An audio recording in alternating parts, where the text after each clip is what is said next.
ध्यान देना, एक टेबल हमने इधर बनाई, एक टेबल इधर बनाई है। ये वाली टेबल जो है, जो हमारी एनसीईआरटी की बुक्स में है, उस तरीके से बनाई गई है। और 5s के लिए n+n वैल्यू क्या आ रहा है, 5 5 5। अब इसमें देख लेते हैं कि पहले 3d क्यों आया, 4p, फिर उसके बाद 5s क्यों? क्योंकि देखो तीनों के n+l वैल्यू सेम है, बट कहाँ तक आप इस टेबल को रटते रहोगे? तो इसके लिए हमने इसका शॉर्ट ट्रिक बनाई है, चलिए उसे देखते हैं। हेलो माय डियर, आज का टॉपिक है आउपाउ प्रिंसिपल। आउपाउ प्रिंसिपल हमें बताता है डिफरेंट सेल्स में इलेक्ट्रॉनों को कैसे भरा जाए। तो आउपाउ जो है एक जर्मन भाषा का शब्द है, जिसका अर्थ होता है बिल्डिंग अप। बिल्डिंग अप का मतलब होता है एक एक करके भरना, क्रम से भरना। ओके, ये जर्मन भाषा का शब्द है। जैसे हम एग्जाम्पल बिल्डिंग बना रहे हैं कोई, तो सबसे पहले हम उसका बेस बनाते हैं, फिर उसके ऊपर एक एक रद्दे या एक एक लेयर बनाते हैं, ईंटों की चिनाई करते हुए चलते हैं। तो ऐसे ही होता है इस पे भी। ये जो है, यह बोहर-बरी रूल पर बेस्ड है। बोहर-बरी ने कहा था कि जो इलेक्ट्रॉन होते हैं, सबसे पहले जो न्यूक्लियस के सबसे पास वाली सेल होती है उसमें भरे जाते हैं, जो क्लोजेस्ट सेल होती है उसमें भरे जाएंगे। और जो क्लोजेस्ट सेल होती है वो एनर्जी लेवल में सबसे नीचे होती है, सबसे लोअर होती है। Okay, it means lower energy का सबसे पहले भरा जाएगा, देन उसके बाद हायर एनर्जी का भरा जाएगा। ठीक, तो बिल्डिंग अप आप समझ गए हैं। तो दूसरा, अब इसका जो डेफिनेशन है वो लिखेंगे। डेफिनेशन कहता है कि in the ground state of the atom और ion the orbitals filled in the order of their increasing energies. मतलब ऑर्बिटल को भरा तो जाएगा, लेकिन सबसे पहले लोअर एनर्जी का, फिर हायर एनर्जी का, मतलब इंक्रीजिंग ऑर्डर में आप भरेंगे। ठीक हो गया। रूल इसका लिख लेते हैं। In the ground state of an atom और ion the orbitals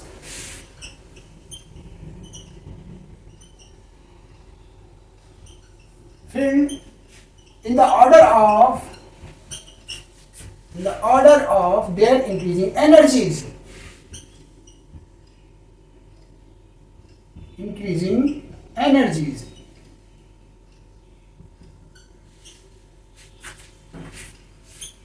energy.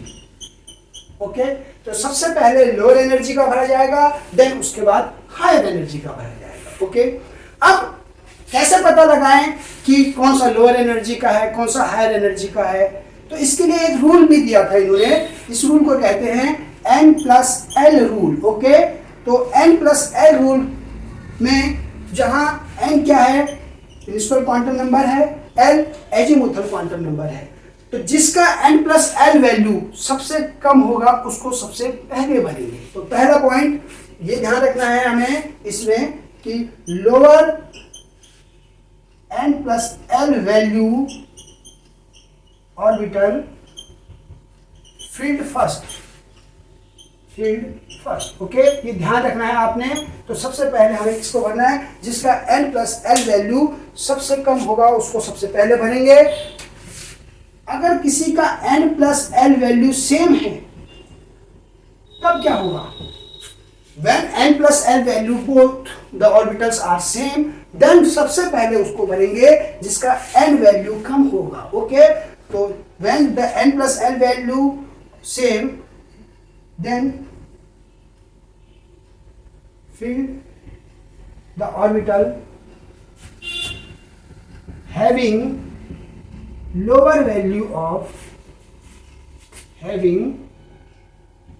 lower value of n, मतलब जिसका प्रिंसिपल क्वांटम नंबर n की वैल्यू कम होगी उसको पहले भरेंगे। इसको हम आगे आपको समझाएंगे। इसी में बेस्ड फिर उन्होंने एक सीरीज टेबल बनाई थी। ठीक है, इस टेबल का इसके बाद हम स्टडी करेंगे। तो आप लोग इसका एक स्क्रीनशॉट ले लीजिएगा। चौथा पॉइंट कि किसी पर्टिकुलर प्रिंसिपल क्वांटम नंबर में कितने इलेक्ट्रॉन होंगे, तो total number of electron in a particular cell equal to 2n²। Okay, for example अगर हम कहें कि पहले सेल में कितने इलेक्ट्रॉन होंगे, तो उसके लिए n बराबर 1 है, तो 1 रख देंगे तो वैल्यू कितनी आ जाएगी 2। तो इसका मतलब मैक्सिमम 2 इलेक्ट्रॉन होंगे in first cell. Second cell में कितने मैक्सिमम इलेक्ट्रॉन होंगे, तो n की वैल्यू 2 रख दीजिए, तो कितना हो जाएगा 2 का स्क्वायर 4, 4 2 जा 8, तो टोटल 8 इलेक्ट्रॉन होंगे सेकंड सेल में। तो पहले में 2, सेकंड में 8। थर्ड के लिए कितना होंगे, तो 3 का स्क्वायर 9, 9 2 जा 18। ओके, तो आपको याद होगा 2 8 18 18 32, 2 8 8 18 18 32, ये हमारे कहते हैं मैजिक नंबर भी कहलाते हैं। ओके, तो ये 4 पॉइंट आप लोगों ने याद कर लिए होंगे। तो अब इसके बाद इसी पे बेस्ड हम टेबल बताएंगे आपको। ध्यान देना, एक टेबल हमने इधर बनाई, एक टेबल इधर बनाई है। ये वाली टेबल जो है, जो हमारी एनसीईआरटी की बुक्स में है, उस तरीके से बनाई गई है, जिसमें आपने पहले लाइन इस तरीके से काट रखा है। ठीक, और ये जो है ये हमने बनाई है चेंज करके थोड़ा सा। इसमें क्या मॉडिफिकेशन किया है, जनरली बुक में 2s के बाद 2p होता है, हमने इधर कर दिया 2s के जस्ट सामने 2p ना करके हमने इन दोनों के गैप में 2p को फिट कर दिया नीचे। फिर ऐसी 3s का 3p, 4s का 4p इधर आया, 5s का 5p, जो जस्ट सामने था यहाँ 5s के बाद 5p था, हमने 5s के बाद 5p को डायरेक्ट ना लिख के थोड़ा सा नीचे लिख दिया। ऐसे 6s के बाद में 6 पे आना, थोड़ा नीचे कर दिया हमने। ओके, मतलब दो के गैप में, इन दो के गैप में हमने खिसका दिया। ऐसी आप यहाँ देखेंगे 3p के बाद 3d आ रहा है, तो हमने यहाँ 3p के बाद 3d लिखना चाहिए था, तो हमने 3d को क्या करा, इन 3p और 4p के गैप में लिख दिया। ठीक, ऐसे ही 4p के बाद 4d आना चाहिए था, उसको भी हमने 4p और 5p के गैप में कर दिया। अब इधर देखेंगे 4d के बाद क्या आ रहा है, 4f, ऐसे 4s 4p 4d 4f, तो 4d के बाद 4f आना चाहिए था। अब उस f के लिए हमने क्या करा, 4d और 5d के बीच में लिख दिया। ऐसे 5f 5d के बाद आना चाहिए था, लेकिन 5d और 6d के बीच में हमने 5f को लिख दिया।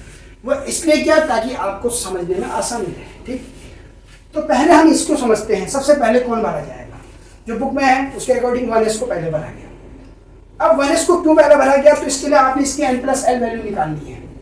ऊपर लिख लेता हूं मैं n+l वैल्यू। ठीक, ध्यान रखना सब। तो n, इसके आगे जो 1 है वो प्रिंसिपल क्वांटम नंबर है n, जिस तो n की वैल्यू 1 आ गई, प्लस s के लिए l की वैल्यू क्या होती है 0। हमने इससे पहले जो वीडियो बनाया था उसमें आपको समझाया था, s सब सेल के लिए l की वैल्यू 0, तो टोटल n+l वैल्यू 1 आ गई। उसके बाद आप देखेंगे 2s का। अब इस 2s के लिए n+l वैल्यू निकालेंगे, तो 2s के लिए बोल रहा हूँ मैं, हाँ, तो 2s के लिए n की वैल्यू 2 हो गई और s के लिए l की वैल्यू 0, तो 2 आ गया। तो n+l वैल्यू हमने 2 लिख दी, यहीं लिख देते इसके नीचे, 2s के लिए 2 + 0 = 2। ठीक, 2p के लिए कॉमा लगा के लिख लो, 2p के लिए n की वैल्यू 2, p के लिए l की वैल्यू 1 होती है, तो कितना आ गया 3 आ गया। तो आप इन तीनों में कंपेयर करिए, 1 + 0 1, यहाँ 2, यहाँ 3, तो n+l वैल्यू 1 2 3 आई। तो 1 लोअर किसके लिए आई है, 1s के लिए, तो सबसे पहले 1s भरा गया। उसका 2 किसके लिए है, 2s के लिए। 3 किसके लिए है, 2p के लिए, तो इसका अंदर 2s पहले भरा जाएगा, 2p बाद में भरा जाएगा। तो 1s के बाद किसका नंबर आया, 2s का, तो इसको इस तरह से अब इसकी हेड के साथ इसकी टेल को जोड़ दिया, तो ऐसे चलेगी ये इस तरह से। फिर इसके बाद इसकी हेड के साथ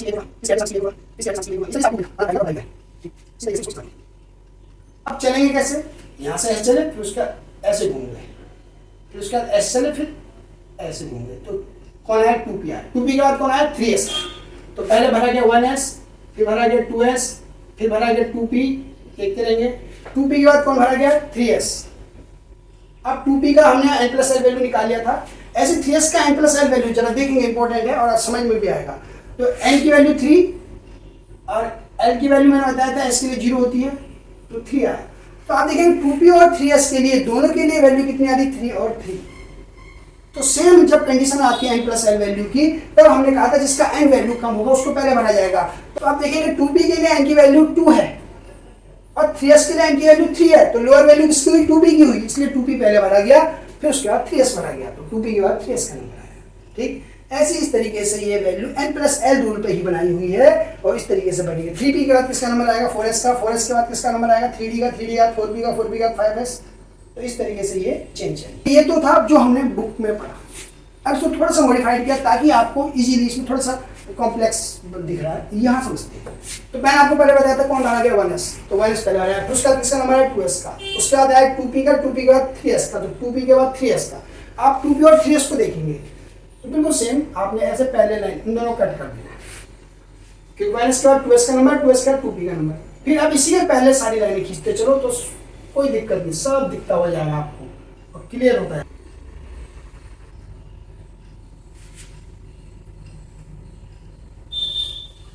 तो यहाँ कॉम्प्लेक्स नहीं दिख रहा और समझ में भी आसानी से आ रहा है, इसीलिए इसको प्रिफर किया हमने। बिल्कुल फटाफट इसका एयर रोल बना देंगे और फिर उसके बाद आप इस हेड से इसकी टेल को जोड़ दो।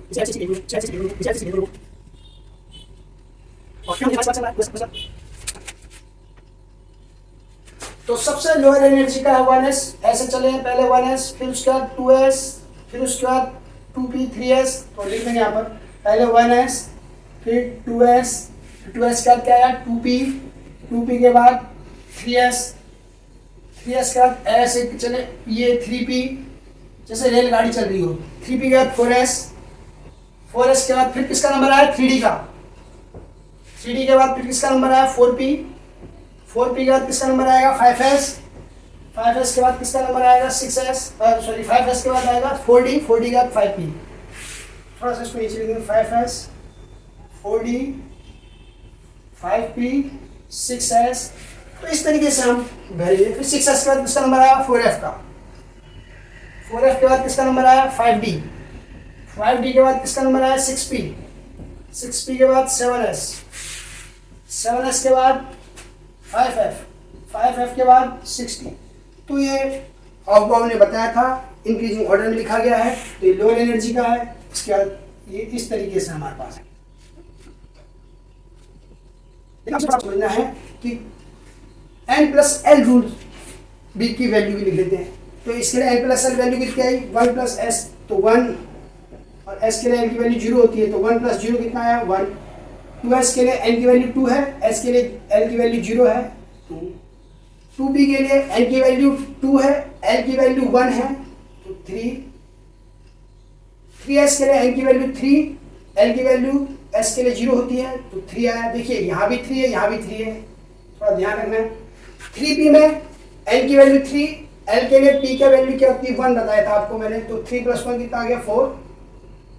4s के लिए n की वैल्यू 4 और s के लिए l की वैल्यू 0 होती है तो 4 ही आएगा, तो यहाँ भी 4 4 सेम आ रहा है। फिर उसके बाद 3d में आ जाइए, n की वैल्यू 3, d के लिए l की वैल्यू कितनी होती है 2, तो 3 + 2 कितना हो जाएगा 5, सॉरी 4p के लिए n की वैल्यू 4 और l की वैल्यू 1, p के लिए l 1 होता है ना, तो 5 हो गया। तो आप देख रहे हैं मोस्ट ऑफ सेम आते जा रहे हैं। 5s के लिए n की वैल्यू 5, s के लिए l की वैल्यू 0, तो कितना आ गया 5 आएगा। अब आप यहाँ स्पेशल केस आया 3d के लिए, 4p के लिए और 5s के लिए n+l वैल्यू क्या आ रहा है 5 5 5। तो इस तरीके से ये n+l वैल्यू पर ही पूरी की पूरी टेबल बनाई है आउट बाउंड ने। ओके, अब इसमें देख लेते हैं कि पहले 3d क्यों आया, 4p, फिर उसके बाद 5s क्यों, क्योंकि देखो तीनों के n+l वैल्यू सेम है, बट जब सेम होते हैं तब उस कंडीशन में हम क्या देखते हैं, जिसकी n वैल्यू सबसे कम होगी उसको सबसे पहले भरा जाएगा, वो लोअर एनर्जी का माना जाएगा। तो 3d में 3 है तो लोअर है, देन उसके बाद 4p में 4 है, वो उससे थोड़ा एक ज्यादा है, देन 5s में 5 है, तो एक एक बढ़ता हुआ जा रहा है, तो देयरफॉर 3d को पहले भरा गया क्योंकि लोअर वैल्यू n की है। ठीक, तो 3d पहले, फिर 4p, फिर 5s। तो इट्स क्लियर टू ऑल। कहाँ तक आप इस टेबल को रखते रहोगे, तो इसके लिए हमने इसका शॉर्ट ट्रिक बनाई है, चलिए उसे देखते हैं। तो पहले भरा गया 1s, उसका 2s 2p, फिर आएगा 3s 3p। तो आप देखेंगे डबल की फॉर्म में, ये मैंने खाली एक रखने के लिए बनाया है, आप इसको ब्रैकेट नहीं बनाएंगे, बट ये ब्रैकेट खाली रखने के लिए। उसके बाद किसका नंबर आएगा देखेंगे 4s 3d 4p 4p। उसके बाद किसका नंबर आया 5s का, तो उसको 5s, देन 4d, फिर 5p, उसके बाद आया 6s 4f, 6s के बाद कौन आएगा 4f, फिर 5d 6p, देन उसके बाद 7s, 7s के बाद 5f, 5f के बाद 6d, 6d के बाद यहाँ पर आएगा 7p। तो आप देखेंगे प्लस को छोड़ के बाकी जो भी ग्रुप बनाए हैं उसमें पहले एस है और लास्ट में पी है। देखिए एस पी, एस 4 का एस है तो 4 का ही पी लास्ट में, बट बीच में 3D है। 5 का एस है तो 5 का पी है बीच में 4D आया। 6 का एस है तो 6 का पी लास्ट में है, बीच में 4 है 5D है। 7 एस स्टार्टिंग है तो 7 पी लास्ट है तो बीच में 5 है 6D है। अब ऐसा क्यों है? ये आपका जो मॉडर्न पीरियोडिक टेबल है उसको आप अगर ध्यान से देखेंगे तो सबसे जो लेफ्ट में होता है वो हमारा क्या होता है, एस ग्रुप होता है। उसके बाद फिर आता है डी ग्रुप का। डी के बाद आप देखेंगे यहाँ पी 6 पी ग्रुप होते हैं मॉडर्न पीरियोडिक टेबल में। तो एस फिर डी फिर पी ब्लॉक होते हैं और जो एफ ब्लॉक होता है उसको अलग से लिखा जाता है। अब चूंकि एफ जो होती है वो डी के अंदर आती है, इनर ट्रांजिशन, तो देयरफॉर आप देखेंगे एस पी बीच में डी, एस पी बीच में डी, इन दो केस में। उसके बाद चूंकि एफ स्टार्ट हो जाती है तो जो एफ होती है मैंने कहा था 5D और 6S के बीच में, क्योंकि इनर ट्रांजिशन में आता है। तो 5D तो ट्रांजिशन में आया तो 4F। अब वैसे भी रूल के अकॉर्डिंग 4F जो था लोअर एनर्जी का तभी 5D का, उसके बाद फिर 5D का हाई एनर्जी आता है, फिर 6P और हाई एनर्जी का।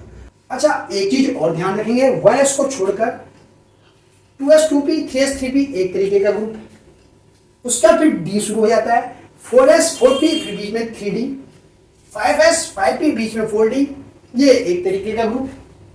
देन 6x 6P बीच में 4F 5D एक ग्रुप या 7S 5F 4D 7P एक ग्रुप, तो ये दोनों एक जैसे आए तो दो दो के आप जोड़े याद करेंगे और जब आप भरेंगे तो इससे आपको बड़ा आसान रहेगा और आपको फिर समझ में आ जाएगा जब इलेक्ट्रॉन आप भरेंगे। This is the of principle. Thank you.